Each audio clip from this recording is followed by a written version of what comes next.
Hello, fellow creators.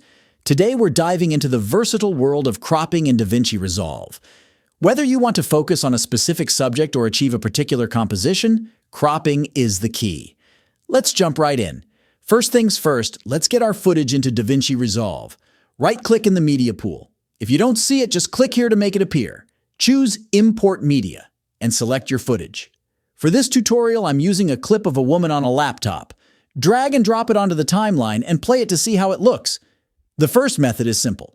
Click on this down arrow, select crop, and now you can freely adjust your video's crop by dragging these corners. Crop from the side, bottom, or corner. Let's frame our shot to focus only on the woman in the frame. For a more detailed crop, scale it back to the original and head to the Inspector panel. If you don't see it, click here on Inspector, select your clip, and go to Cropping. Adjust the sliders to crop from left, right, top, or bottom. Play around with the softness options to achieve the desired effect. To fill the entire frame, click on this arrow, then Transform. Now you can scale and move the video to your liking. Drag the corners to scale, move it around, and adjust until you achieve the perfect composition.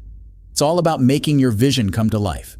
And there you have it, a crash course in cropping your footage in DaVinci Resolve. Play with these tools, experiment, and let your creativity flow. If you found this tutorial helpful, give it a thumbs up.